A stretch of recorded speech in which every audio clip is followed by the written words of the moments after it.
Hello friends, I welcome you all to my video. Friends, हम इस video में जो previous year questions UK triple S अपने papers में पूछ चुका है वो देखेंगे। तो मैं जो पेडागोजी से related previous year questions UK triple S में आए हैं वो सारी क्वेश्चंस मैं आप लोगों के लिए लेके आई हूँ और वन बाय वन हम देखेंगे एंड इसको समझेंगे। So we will start with our first question. तो देखिए, हमारा पहला क्वेश्चन यहाँ पर है, by whom the 16 questionnaire personality is made of. 16 questionnaire personality किसने बनाई थी, इसमें ये आपको बताना है।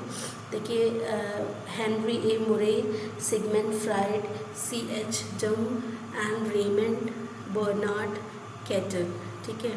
सो देखिए, जो 16 PF पर्सनालिटी टेस्ट है, it's a very famous test. ठीक है, और ये काफ़ी बार एग्ज़ाम्स में इनसे रिलेटेड क्वेश्चंस आपको देखने को मिल सकते हैं। ठीक है, देखिए इसमें क्या है, 16 पर्सनालिटीज़, बेसिकली 16 ट्रेड्स बताए गए। ट्रेड्स हम कहते हैं कि लक्षण। ठीक है, तो 16 लक्षण हमें बताए गए हैं और उसके बेसिस पे क्या जो एक इंडिविजुअल है, एक बच्चा कैसा बिहेवियर करता है, वो जो है इसमें बात की गई है। तो बात किसने की है, ये बात की है मिस्टर रेमंड बर्नार्ड कैटल ने। ठीक है, so yes, the right answer is B, Raymond Bernard Cattell जो थे उन्होंने इस पर्सनालिटी टेस्ट को दिया था। और देखिए इसमें 16 ट्रेड्स उन्होंने बताए हैं, जिसमें से देखिए सबसे पहला है रीजनिंग। ठीक है, stability, after that is dominance and after that is liveliness, consciousness. ठीक है, तो ये boldness, sensitivity, vigilance, abstractedness, privateness, apprehension, openness, self reliance, perfectionism, tension, warmth, ये सारे 16 पर्सनालिटी है वो यहाँ पर आपको बताई गई हैं। देखिए, जो इसमें सबसे पहले आप देखेंगे कि यहाँ पर आप देखते हैं रीजनिंग, स्टेबिलिटी, ठीक है, openness, perfectionism, dominance, self reliance, sensitivity. तो अब देखिए इसमें कुछ ऐसे हैं, जैसे मैं अगर आपको बताऊं कि लाइक अगर मैं बोलूँ डोमिनेंस, फर्स्ट वाला अगर मैं लेती हूँ डोमिनेंस, ठीक है, तो डोमिनेंस में देखिए क्या है कि कैसा उस एक बंदे में क्या ट्रेट है, वो फोर्सफुल है या सबमिसिव है। फोर्सफुल मतलब अपनी बातों को थोपने वाला है, ये सबमिसिव मतलब एक साथ मतलब मिल बांट के, या आप कहें कि अपने विचार को रखने, पोलाइटनेस से रखने वाला है, उसको बोलते हैं हम सबमिसिव। ठीक है, तो ये सारे इसके ट्रेट्स हैं। आप देखेंगे डोमिनेंस में आता है forceful versus submissive. After that इस लाइवलीनेस में स्पॉन्टेनियस है कि रिस्ट्रेन है। ठीक है, ये लाइवलीनेस है, इसमें स्पॉन्टेनियस मतलब अपने जो एक्शन है उसको तुरंत व्यक्त करता है, या मतलब नहीं, अगर वो उसके विपरीत हम देखें तो क्या होगा, रिस्ट्रेन मतलब थोड़ा दबा हुआ सा पर्सनैलिटी है। तो ये सारी चीज़ें इसमें हैं। ठीक है, उसके बाद देखिए परफेक्शनिज्म, कंट्रोल है, मतलब ये अनडिसिप्लिन है, मतलब डिसिप्लिन में है कि क्या मतलब उसको कोई फ़र्क नहीं पड़ता नहीं है। ये सारी चीज़ें इसमें आती हैं परफेक्शनिज्म में। ठीक है, सो यस, रीजनिंग में देखिए एब्स्ट्रैक्टनेस वर्सेस कॉन्क्रीट, मतलब एब्स्ट्रैक्ट चीज़ें समझ पाता है, ये कॉन्क्रीट समझ पाता है। ठीक है, तो these are the traits with an individual carry. Okay, so yes, यहाँ आप इस जो डायग्राम है उसमें देखिएगा जो 16 पर्सनालिटीज़ है वो दी गई है, रीजनिंग, स्टेबिलिटी, डोमिनेंस, लाइवलीनेस। ठीक है, so you can go through this personality factor जो है, इसको और अच्छे से आप स्टडी करिए। और इसका राइट आंसर हम देखेंगे, आंसर बी है, रेमंड बर्नार्ड कैटल ने जो दिया है, ये दिया है इस थ्योरी को दिया है कैटल ने। ठीक है, so yes, now we will move on to our next question, which is question second. जो हमारा दूसरा क्वेश्चन है वो देखेंगे हम यहाँ पर, evaluation is related to which phase of teaching.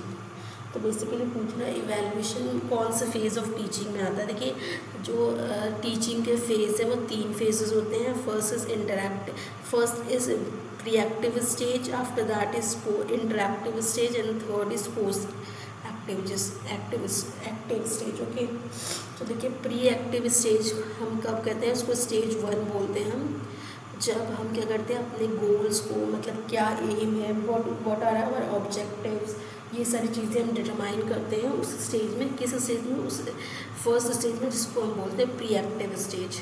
ठीक है, so fixing up goals and content comes under the category of stage first. After that decision about strategies, कौन सी strategies यूज़ करेंगे, ये सारी भी प्री एक्टिव स्टेज में आती है। ठीक है, अब देखिए हम दूसरा स्टेज देखेंगे, इंटरएक्टिव स्टेज। तो diagnosis of the learner, action and reaction, इसमें हम जाके बेसिकली क्लासरूम जो है वो क्लासरूम स्टेज इसको हम कहते हैं। Classroom stage in the sense यहाँ पर हम बच्चों से इंटरेक्ट करते हैं, जो भी हमने प्लान किया है, जो भी गोल किया है, वो उसको इम्प्लीमेंट करते हैं। तो this is the second stage which is known as interactive stage. ठीक है, ये बेसिकली क्लासरूम के अंदर होता है। ठीक है, और ये जो फर्स्ट स्टेज मैंने बताया प्री एक्टिव स्टेज, ये बेसिकली क्लासरूम के बाहर होता है। ठीक है, एक क्लासरूम के बाहर मतलब क्लासरूम से पहले फिक्स होते हैं ये चीज़ें, और जो सेकेंड स्टेज है, जो इम्प्लीमेंटिंग स्टेज है, या जिसे हम एग्जीक्यूशन स्टेज भी कहते हैं, वो क्लासरूम में होता है। और थर्ड स्टेज है इवैल्यूएशन और फीडबैक स्टेज जिसे हम कहते हैं, वो क्या होता है आफ्टर द क्लास। ठीक है, सो ये देखिए appropriate testing device, feedback and testing, these come under the category of post active stage, जो कि क्लासरूम में जब हमने क्लासरूम ले ली है, उसके बाद हम क्लासरूम के बाहर जो भी हमने पढ़ाया, तो बच्चों को डायग्नोस करके कि हमें क्या समझ में आया, वो सारी चीज़ें हम पोस्ट एक्टिव स्टेज में देखते हैं। ठीक है, so it will come under stage 3 post active stage. अब देखिए इवैल्यूएशन पूछा है क्वेश्चन सेकंड में, evaluation is related to which phase of teaching. तो इवैल्यूएशन कौन से फेज में आता है? Post active phase of teaching. जैसे हम देख रहे हैं ना, फीडबैक एंड टेस्टिंग, इवैल्यूएट करना बेसिकली। तो ये जो हमारा लास्ट स्टेज है, हम बच्चों को पढ़ा चुके होते हैं। ठीक है, अपने जो गोल्स है या ऑब्जेक्टिव है, या जो हमने भी जो भी कंटेंट डिसाइड किया था, जब हम उसको इम्प्लीमेंट कर चुके होते हैं, तब उसके बाद हमारा जो रोल होता है इवैल्यूएशन का रोल आता है, और उस स्टेज में इवैल्यूएशन होता है, और उसको हम बोलते हैं third stage which is post active phase of teaching. Okay, so here you can see the teaching phases and operations. Okay, and these are the first stage, second stage, third stage, fixing up goal, and you can read this. Okay, so we will move on to the next question, which is question third. In which school is considered as children home? देखिए 4 plan are given here. ठीक है, 4 plans are given. First is contract plan, after that is Morrison plan, third C is Ventic plan, ठीक है, and after that is Dalton plan. देखिए अब मेरे को I hope कि आप लोगों को इसका आंसर आप लोगों ने पढ़ा होगा। It's a very easy question. ठीक है, so if you know the answer right in the comment section. And basically अगर हम बात करें कि कौन से मेथड में जहाँ हमें समझा जाता है स्कूल क्या समझा जाता है, बच्चे को घर की तरह समझा जाता है, तो वो मेथड कहलाता है डेल्टन मेथड। ठीक है, या डेल्टन प्लान। हम उस प्लान में इस प्लान में क्या है, हम बच्चे के स्कूल को घर जैसा कंसिडर करते हैं। ठीक है, so yes the right answer is D, Dalton plan. Okay, देखिए ये plan D is the right answer है। और अगर हम बात करें कि इस प्लान के बारे में, तो देखिए इसका जो एजुकेशनल कॉन्सेप्ट है वो क्रिएटेड किया गया था किसके द्वारा? हेलेन फ्रैक्युस्ट के द्वारा। ठीक है, या हेलेन पार्क्युस्ट जिसे बोलेंगे हम, उनके द्वारा ये बनाया गया था। कब? 1914 में, न्यूयॉर्क सिटी में। ठीक है, सो और it was developed in school eight Massachusetts USA। ठीक है, तो USA के जो मैसाचुसेट्स सिटी है वहाँ के स्कूल में ये प्लान को डेवलप किया गया था। ठीक है, also known as laboratory plan. इसको देखिए हम एक और नाम से जानते हैं जिसको हम बोलते हैं लेबोरेटरी प्लान किस नाम से जानते हैं? लेबोरेटरी। ठीक है, तो लेबोरेटरी में लैब लिख दिया मैंने यहाँ पर। ठीक है, तो लेबोरेटरी प्लान भी हम इसे बोलते हैं। After that is it features freedom of movement and choice of material by student. तो ये बच्चों को क्या फ्रीडम ऑफ मूवमेंट, आज़ादी की फ्रीडम देता है। उसके बाद चूज़ ऑफ मटेरियल, बच्चों को चुनने का या मटेरियल चूज़ करने का अधिकार देता है। बेसिकली ये बच्चों के फ्रीडम के बारे में, उनको फ्रीडम दे के सीखने के लिए, उनको घर जैसी कहते हैं ना खेल खेल में सिखाना, उनको अगर डिसिप्लिन सिखाना है तो उनको रिस्पॉन्सिबिलिटी देना। तो ये सारी चीज़ें किस में आती है? डेल्टन प्लान में। इसलिए इसको हमें क्या बोलते हैं? Children home plan. ठीक है, और we can say it as that we can say it as laboratory plan also. Okay, so yes, right answer is Dalton plan. So now we will move on to the next question, which is question 4th. It is saying all of the following promote assessment as learning except. तो assessment of learning इसमें से कौन सा ऐसा है जो promote नहीं करता है? ठीक है, देखिए testing students frequently as possible, telling students to reflect on the topic taught. ठीक है, generating a safe environment for students to take chances, telling students to take internal feedback. ठीक है, देखिए testing students as frequently as possible. ठीक है, इसमें ही कह रहे हैं बच्चों को एज पॉसिबल उतनी फ्रीक्वेंसी से उतनी ज़्यादा बार आप टेस्ट लीजिए। दूसरा कह रहा है telling students to reflect on the topic taught. देखिए क्या होता है असेसमेंट एज लर्निंग ना, बेसिकली इसमें पूछा गया असेसमेंट फॉर लर्निंग होता है, assessment as learning and assessment of learning.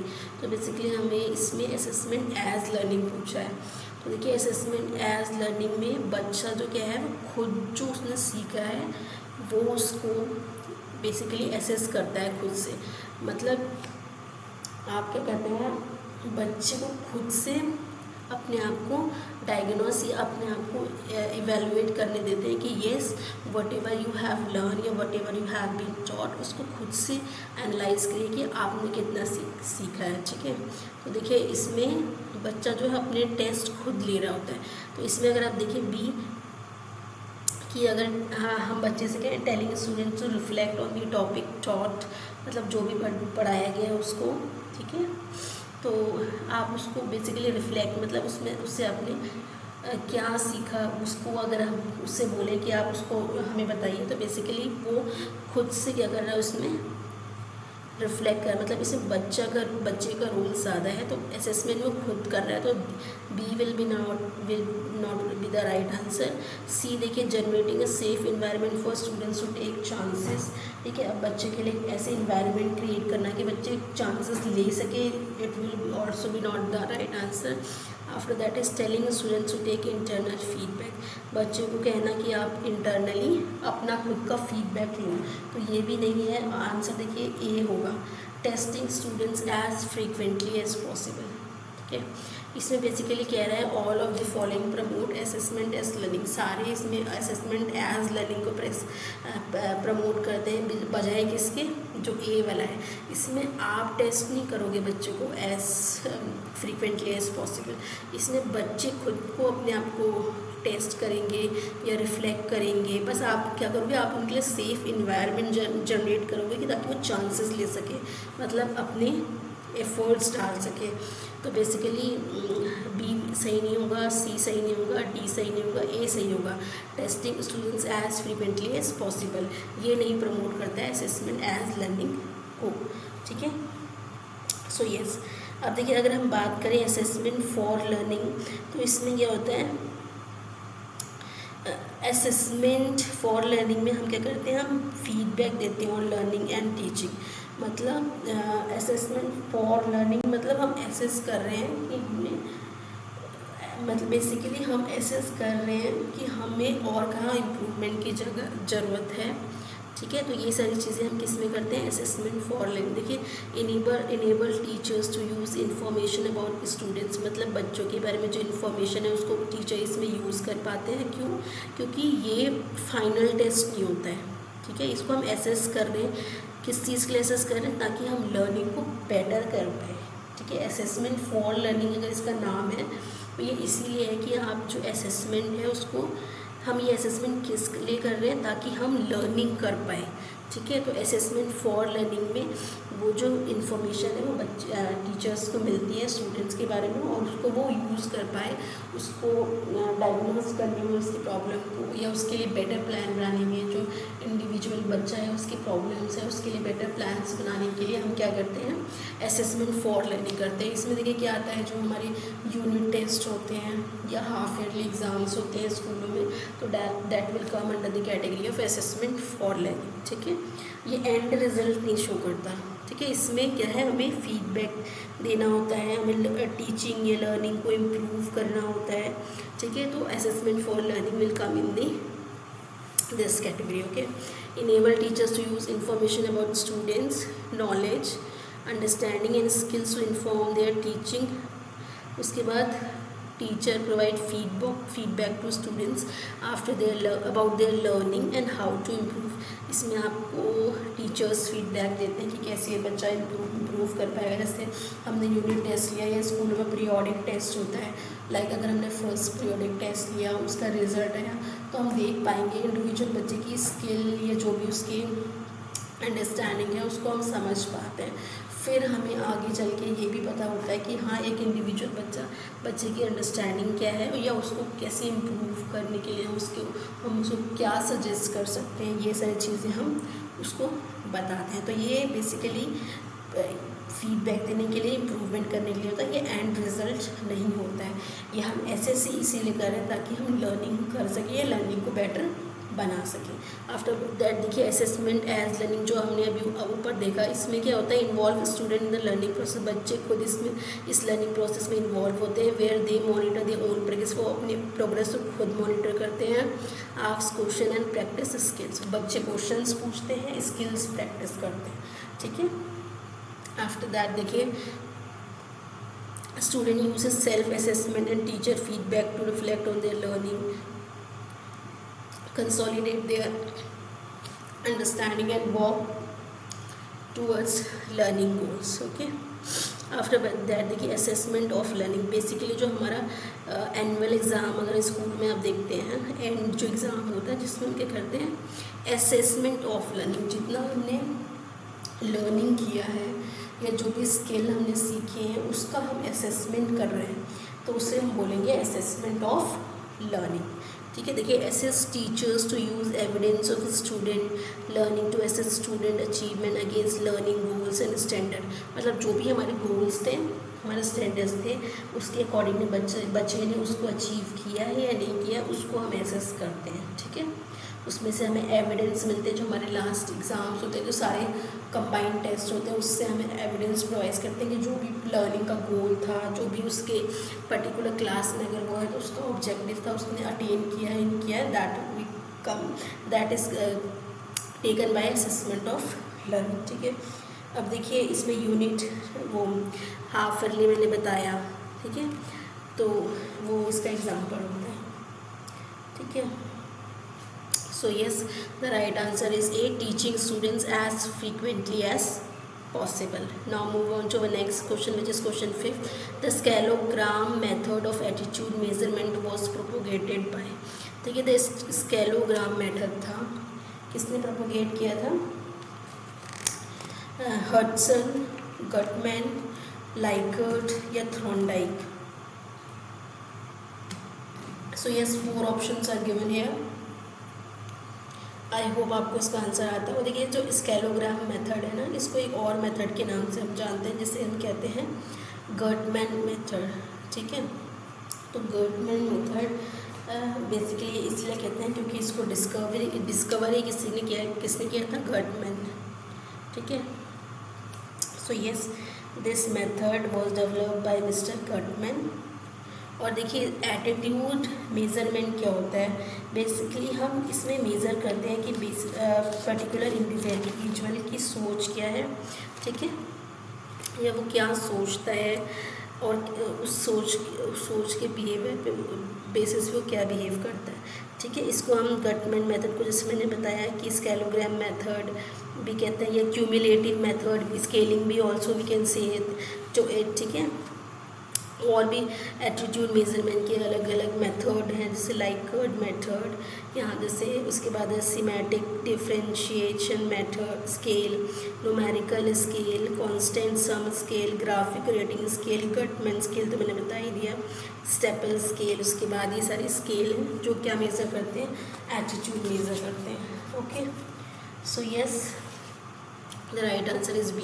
देखिए, मेजरिंग एटीट्यूड रिलेटेड बिहेवियर्स, ठीक है, क्वेश्चनिंग एंड रेटिंग स्केल्स हो गया, इंटरव्यूज़ लेते हैं हम, रिटर्न रिपोर्ट्स हमारे होते हैं, ऑब्जर्वेशन लेते हैं हम, ऑब्जर्व करते हैं, उसके बेसिस पे हम क्या मेज़र करते हैं, एटीट्यूड मेज़र करते हैं। ठीक है, so yes the right answer is B. Moving on to our next question which is question 6th। The term used by Bruner to describe a form of learning that results from active exploration of alternatives on the part of learner is। तो basically देखिए 4 method है, discovery learning, rote memorisation, conditioning, ये signal learning. Basically पूछ रहा है Brunner ने एक कौन सा ऐसा फॉर्म ऑफ लर्निंग है जिसको डिस्क्राइब किया है as an active exploration of alternative. बाकी जो कहते हैं कि हम वो ऑप्शंस क्या हैं, ठीक है, उसको एक्सप्लोर करना on the part of learner, मतलब एक्टिव एक्सप्लोरेशन ऑफ अल्टरनेटिव्स। ठीक है, जो भी हमारे पास ऑप्शंस है उसको एक्सप्लोर करना, which will be the best option, ये हमें सेलेक्ट करना। तो ये कौन से मेथड है जिसमें ये बात करते हैं ब्रूनर, या ब्रूनर ने बेसिकली इसे देखा जाए तो कौन सा, एक इनडायरेक्टली पूछा जा रहा है कि कौन सा मेथड है जो ब्रूनर ने डेवलप किया है। ठीक है, तो अगर आपने पढ़ा होगा तो आप देख पाएंगे कि जो ब्रूनर ने थे उन्होंने एक मेथड डेवलप किया था जिसका नाम था डिस्कवरी लर्निंग। ठीक है, तो डिस्कवरी जो मेथड था, डिस्कवरी लर्निंग मेथड था, किसने इसको इन्वेंट किया है, so it was given by Bruner. Okay, ठीक है, so discovery learning was discover by Bruner. इसमें देखिए बात कर लेते हैं कि डिस्कवरी लर्निंग में ब्रूनर कहते हैं कि लर्निंग थ्रू डिस्कवर, मतलब खुद से उसको खोजना। बच्चा जो है नॉलेज खुद से खोजता है, और वो कैसे खोजेगा, इंटरेक्शन विद एनवायरनमेंट, आसपास के इन्वायरमेंट से, नेचर से वो क्या करेगा, लर्निंग को खोजेगा। ठीक है, the 3 modes of cognitive development for children. ठीक है, अब इसमें देखिए आप अगर ब्रूनर की थ्योरी आपने अगर पढ़ी होगी तो वो 3 स्टेजेस बताते हैं। ठीक है, सीखने के, ये लर्न करने के 3 स्टेजेस बताते हैं, और वो तीन स्टेज कौन से हैं। ठीक है, पहला तो है इनएक्टिव स्टेज।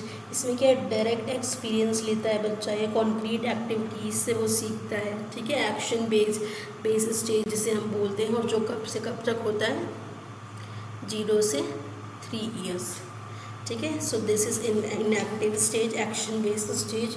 इसमें क्या करता है, डायरेक्ट एक्सपीरियंस और कॉन्क्रीट एक्टिविटीज़ से जो बच्चे हैं वो सीखते हैं। ठीक है, उसके बाद देखिए सेकेंड ऑप्शन जो है आइकॉनिक या इमेज स्टेज, ये जो होता है वो कब है, 3 से 6 ईयर्स।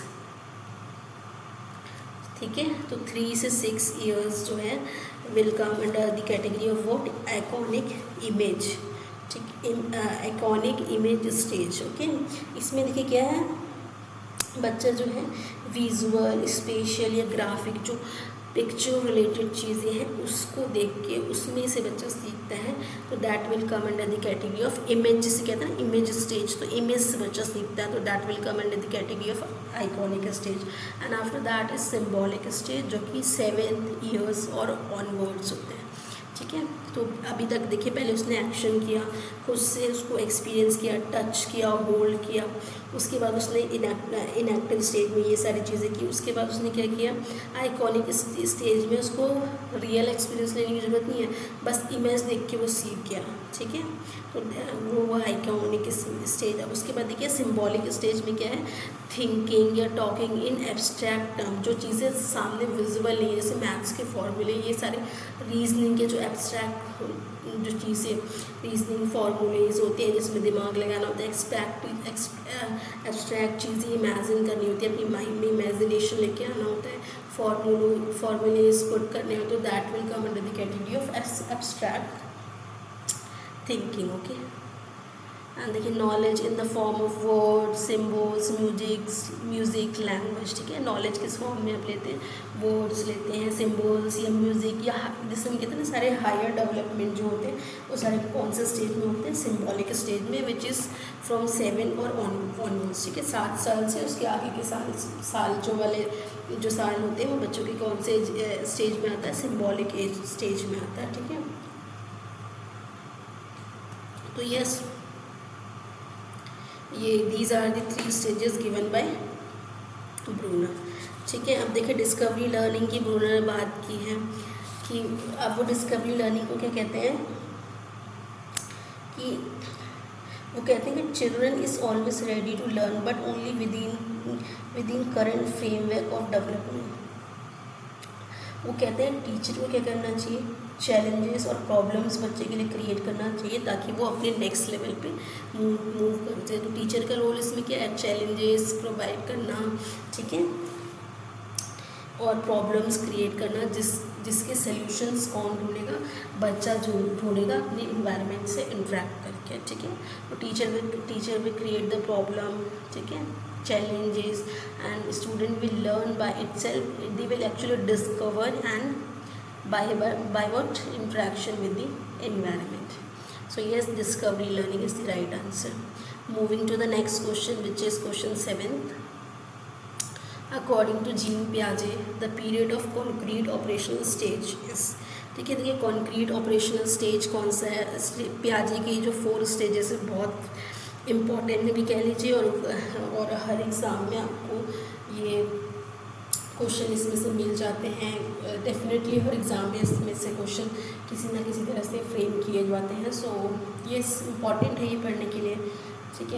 ठीक है, बहुत बार रिपीट होता है, इसलिए इस क्वेश्चन आपको हमेशा देखने को मिलते हैं, बट ठीक है इम्पॉर्टेंट है तो रिपीट होता है और आगे भी होता ही रहेगा। ठीक है, तो आपका काम है कि जो आपने पढ़ा है उसको और बार बार रिवाइज करिए और अच्छे से देखिए।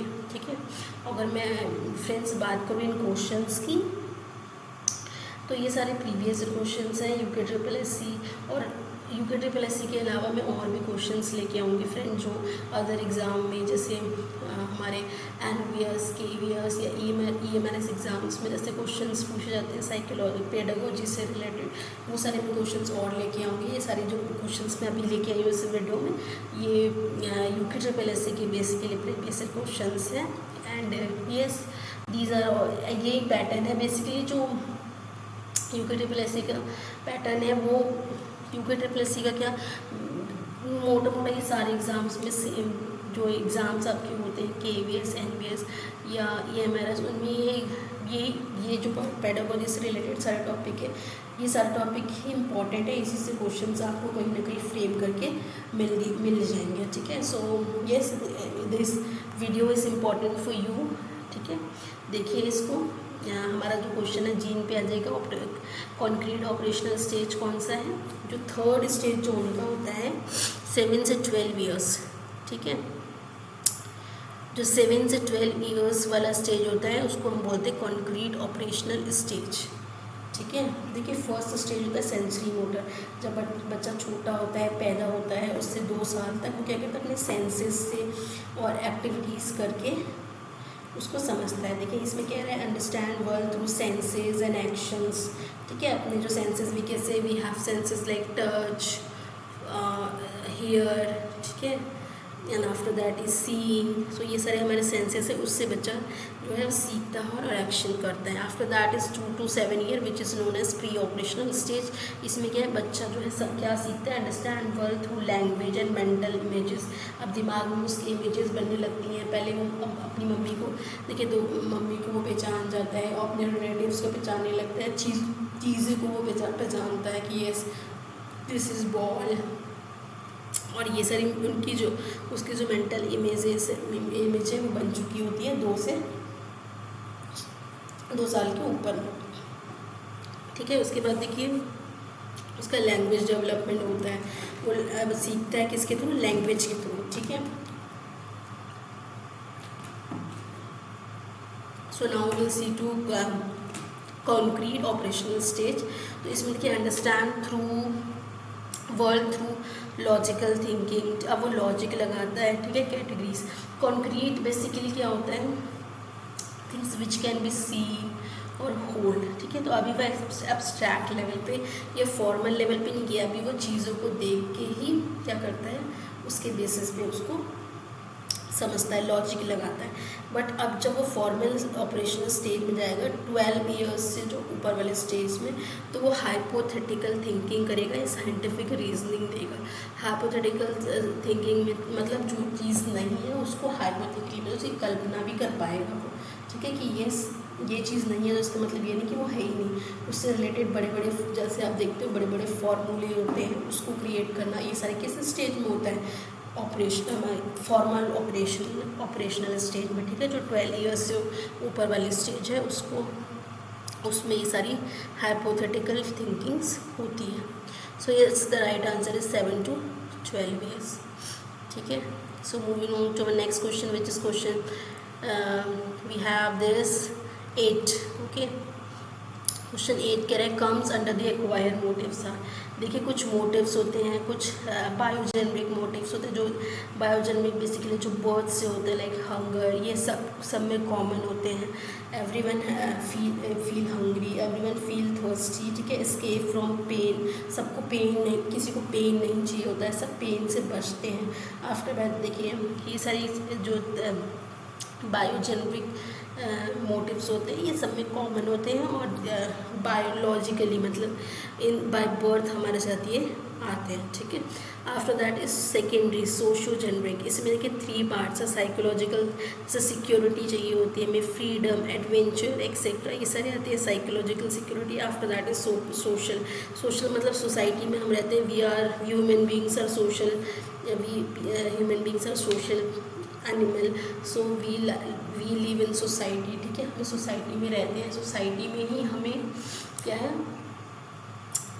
उसी से हमें बेसिकली अप्रूवल चाहिए होता है। और सोसाइटी को क्या कहते हैं हम कि हम सोशल अप्रूवल की ज़रूरत होती है सोसाइटी में बेसिकली, कि लोग हमें, ठीक है, अप्रूव करें या हमारी तारीफ़ करें, हमारा नाम हो। These also are considered as motive, और वो आता है किसमें, सोशल मोटिव में आता है, ठीक है। देखिए सोशल अप्रूवल मतलब सोसाइटी हमें एक्सेप्ट करे, सोशल एफिलिएशन हमें एफिलिशिएट करे, ठीक है। ग्रेगेरियसनेस मतलब हमें बात करना, ग्रुप में रहना, ठीक है।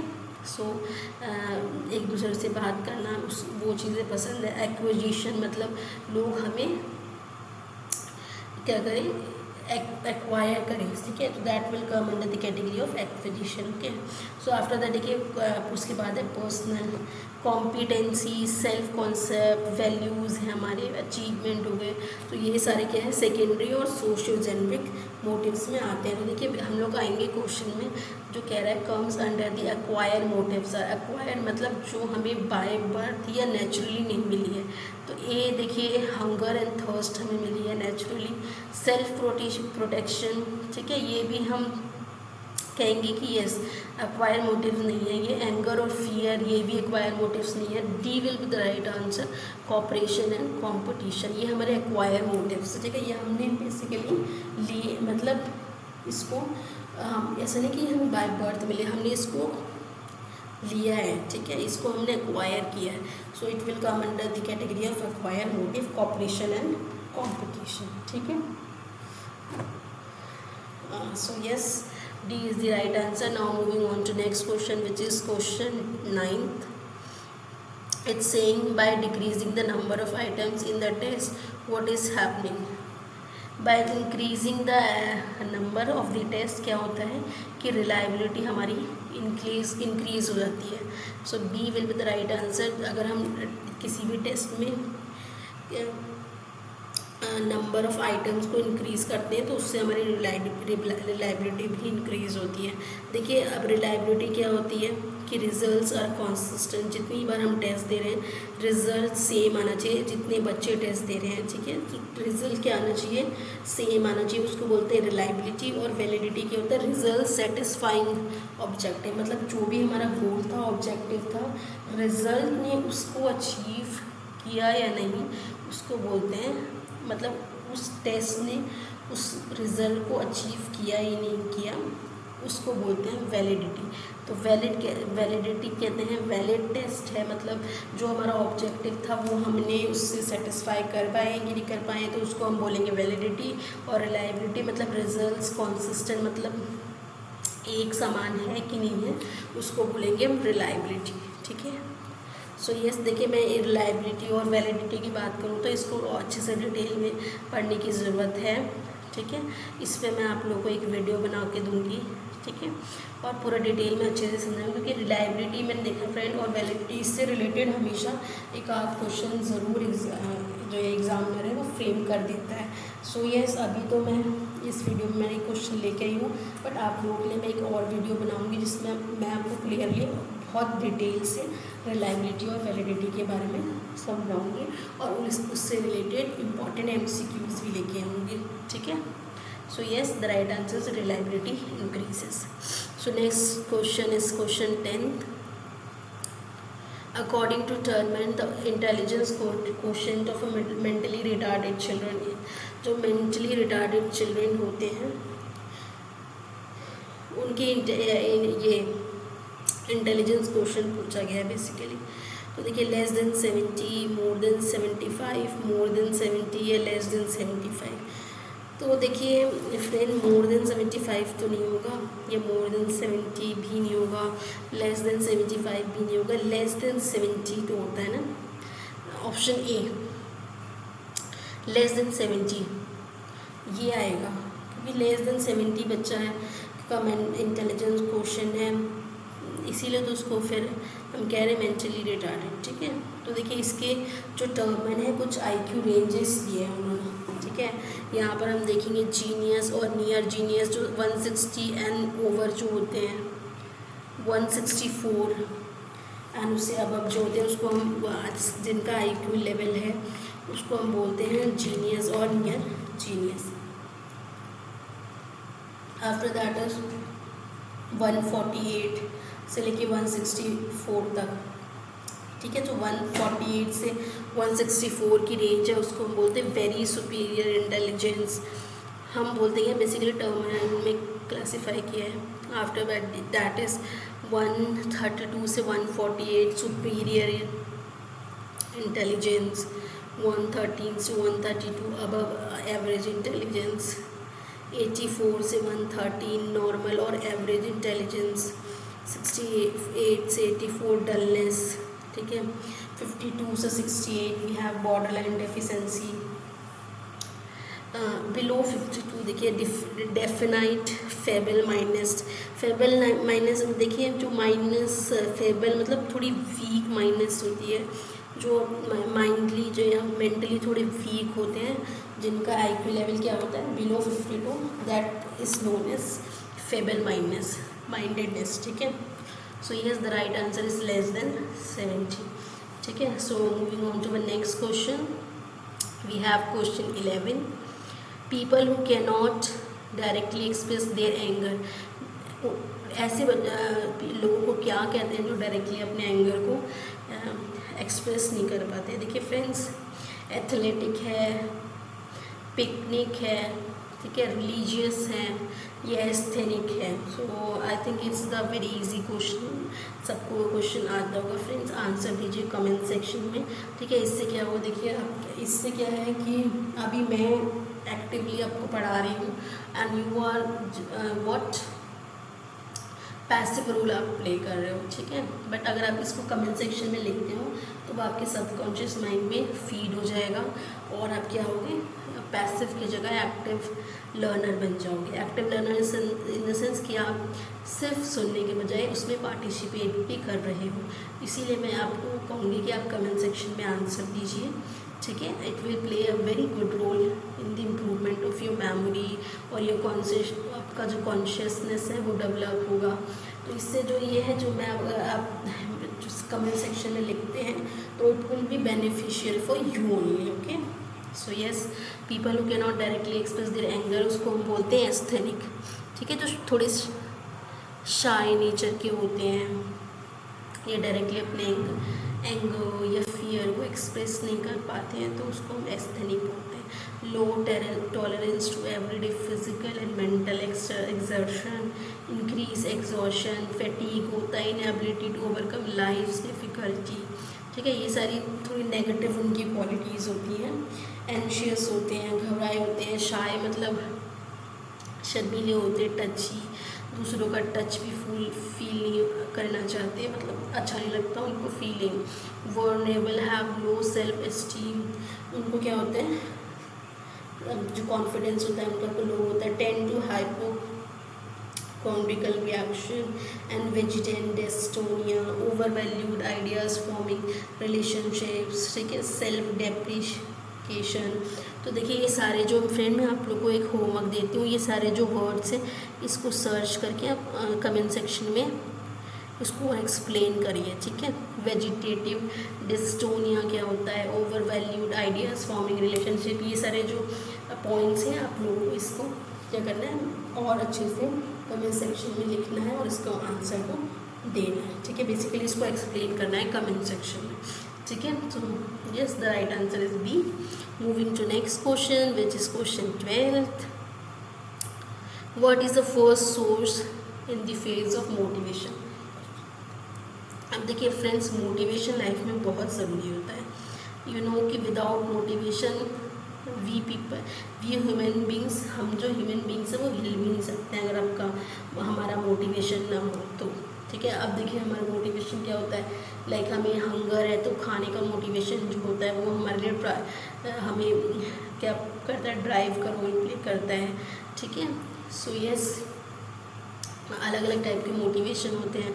समवन हैव पर्सन मतलब एप्रिशिएशन, मतलब एप्रिशिएशन, कुछ अचीवमेंट का मोटिव होता है, किसी का हंगर, थ्रस्ट, ये सारे मोटिव्स होते हैं। ठीक है, सो यस, इससे पूछा गया first source in the face of motivation क्या होता है। तो देखिए ये मोटिवेशन साइकिल मैंने आपको यहाँ पर दिखा रखी है, इसको आप याद रखिएगा। ठीक है, सबसे पहले देखिए क्या आता है, नीड, हमें नीड होनी चाहिए, ज़रूरत। उसके बाद हमारे पास ड्राइव है, इंसेंटिव मिलना चाहिए, जो हम एक्शन कर रहे हैं उसमें हमें कुछ ना कुछ लाभ प्राप्त होना चाहिए, इंसेंटिव मिलना चाहिए, तभी जब हम लोग गोल डायरेक्टेड बिहेवियर कर सकते हैं। ठीक है, so yes, the right answer is need. सबसे पहला सोर्स क्या होना चाहिए हमारे लिए, हमारे पास उस चीज़ की नीड, मतलब हमें ज़रूरत होनी चाहिए, एक बहुत पैशनेटली हमें उस जो हम जिस चीज़ के लिए हमें मोटिवेट होना है उसके लिए हमारे अंदर से नीड होनी चाहिए। ठीक है, उस चीज़ को करने की नहीं, बेसिकली उस चीज़ की हमें ज़रूरत होनी चाहिए, तब जाके क्या होता है हम उसके लिए मोटिवेटेड। अगर हमें ज़रूरत ही नहीं है, हमारे पास है, खाना है, काफ़ी सारा पैसा है, काफ़ी सारा नाम भी ऑलरेडी है, सब कुछ, तो हमें ज़रूरत ही क्या है मोटिवेट होने की। अगर उस चीज़ की नीड है, हमें उसकी ज़रूरत है, तब जाके ही तो हम मोटिवेट होंगे ना। So yes, the first phase of motivation is need. ठीक है, after that comes drive, after that incentive and after that is goal. So let's move to the next question, which is question 13. The first step in action research is, देखिए action research से भी काफ़ी questions आ जाते हैं, मतलब repeated questions आ जाते हैं, तो स्टेप्स पूछे। I think it's also the easiest question. Okay, देखिए identification of problem, analysing the problem या cause of the problem, probable cause of the problem, delimiting the problem, या formulation of action hypothesis. So it's a very easy question. First step क्या होगा action research में, सबसे पहले तो हम problem को ही ढूंढेंगे। ठीक है, जब तक हमें प्रॉब्लम नहीं पता होगी तो हम रिसर्च किसके लिए एक्शन किसके लिए लेंगे। ठीक है, सो सबसे पहले हमें क्या आइडेंटिफिकेशन, प्रॉब्लम को आइडेंटिफाई करना है, उसके बाद ही हम आगे कुछ करेंगे। ठीक है, so the first step is option A. देखिए एक्शन रिसर्च क्या होती है, यहाँ पर हम देखते हैं थोड़ा। Action research is a reflective, systematic approach where individual or group investigate their own practice to identify areas of improvement. It involves a cyclic process of planning होता है, acting होगा, observing होगा, reflecting होगा, with the aim of bringing about positive change. तो basically हम positive change लेके आना है, ठीक है. इसके लिए होता है ये प्लानिंग करेंगे हम इसमें, फिर एक्ट करेंगे उस प्लानिंग पे, फिर ऑब्जर्व करेंगे और फिर रिफ्लेक्ट मतलब how much the objective is achieve और नॉट, ये सारे रिफ्लेक्शन को हम करेंगे, ठीक है. So basically action research is reflective, मतलब जो ऑब्जेक्टिव हमने अचीव करना था वो कर पाए नहीं कर पाए हैं, उसको हमें रिफ्लेक्ट मतलब पूरा स्टडी करना है, ठीक है, उसको रिफ्लेक्ट करना है, ठीक है. सिस्टमेटिक अप्रोच वेयर इंडिविजुअल और group investigate their own practice to identify area of improvement. अपनी खुद क्या करते हैं, प्रैक्टिस करते हैं उन एरियाज़ पे जहाँ पर उनको इम्प्रूवमेंट की ज़रूरत है, ठीक है. तो यस, देखिए इसमें क्या है, एग्जांपल्स दिए हुए हैं. लिटरेरी टीचिंग स्टाइल्स में teacher tries two literacy teaching style assess results and chooses the style that was most effective, ठीक है. Two literacy teaching style teacher ने ट्राई किया, उसको एसेस किया, फिर चूज़ किया उस स्टाइल को जो बहुत मतलब सबसे बेस्ट इफेक्टिवली वर्क कर रहा था, उस टीचिंग मेथड को उसने चूज़ किया था. बेसिकली टीचर ने 2 टीचिंग स्टाइल को एसेस किया, ठीक है, फिर उसके बाद उसके रिजल्ट को एसेस किया, उसके बाद उस स्टाइल को उसने चूज़ किया जो उसके कह रहा था मोस्ट इफेक्टिव था, ठीक है. So it is the first example. After देखिए ADHD invention, a teacher creates an ADHD invention. इसमें क्या है, regularly interviews parents and student and adjust it over time based on feedback. मतलब रेगुलरली पेरेंट्स के touch में होते हैं, उनके इंटरव्यूज़ लेते हैं, स्टूडेंट्स के इंटरव्यूज़ लेते हैं, फिर उसको एडजस्ट मतलब जो उनके फीडबैक होते हैं उन बेसिस पे अपने मेथड को या अपने स्ट्रेटजीज़ को वो एडजस्ट करते हैं, okay. So yes, the right answer is A, identification of problem. So देखिए 14 question is who has propounded the theory of connectionism. देखिए बेसिकली कनेक्शनिज्म जो है इस थ्योरी को किसने दिया था आपको बताना है. थ्रॉन्डाइक, स्किनर, थर्स्टन, पैवलो, ठीक है.